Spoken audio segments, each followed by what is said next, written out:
Welcome to Sunbeam Hot Springs here in Stanley, or just outside of Stanley, Idaho. I took a nice drive out of Stanley towards the direction of Chalice, and better part of 15-20 minute scenic drive along the Salmon River.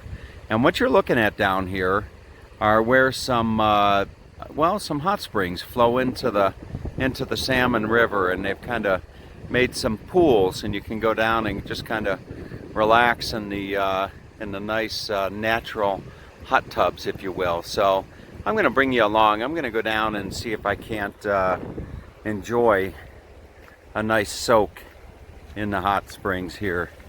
And admission is free, so you just bring your swimsuit, and your towel and your beverage of choice, and come on down for a nice soak. I'm learning there's no shortage of hot springs around Idaho. In fact, somebody told me that Idaho is known for their hot springs. I'm not quite sure what this building is right here, but I'm sure there's something that'll probably give me an idea to what it is. This is the of cabins and chicken ranches. Foundations along the trail reflect earlier times when hot springs attracted travelers, settlers, and businessmen.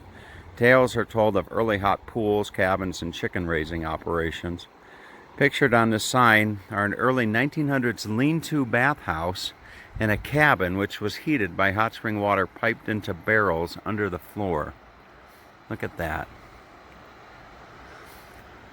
An attempt to raise chickens here was made by the caretaker of the Sunbeam Dam property. The chicken operation wasn't as successful as the caretaker. He was Brozilla Clark, who later became mayor of Idaho Falls and governor of Idaho. Look at that. Okay, so I don't know what this is here. Maybe it's a little place where you can come in and maybe change or something like that. All right. Hot to cold. The pipe in the river is a remnant of one of the more unique features of this site. Hot water was diverted from the hot springs through the pipe to the Salmon River. The cold river water would cool the hot water in the pipe, and it would be returned to the bathhouse. The bathhouse was completed in 1937 by CCC men from the Clayton CCC camp. There you go. Look at that. All right, so I'll show you the scene just up this way. There's a gentleman actually fly fishing, if you can see it right there. All right, let's go check out the hot spring. Boy, this has got to be nice. And I thought there'd be more people here, but not at all.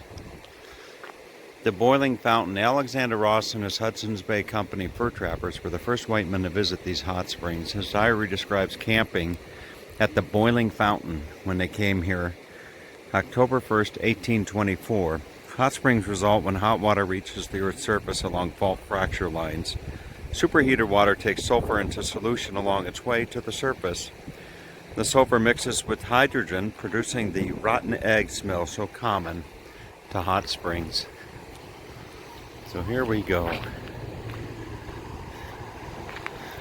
Really nice wildflowers along the path going down. Now I don't see anything that is like neck deep, so to speak. Just kind of shallow man-made pools, I think. And they've got the pipes coming out of the rocks. Well, folks, there is your hot water, and it is hot. Let me tell you. I just found out by walking across the little streams here, going down into the river. Look at that. Really something else. Lady with her camera. I'm gonna take some pictures. Wow, very, very nice. Okay, so the key is trying to find just the right spot, and the water is hot, to say the very least, but it mixes with the water from the stream, and it is actually rather nice. The key is not falling.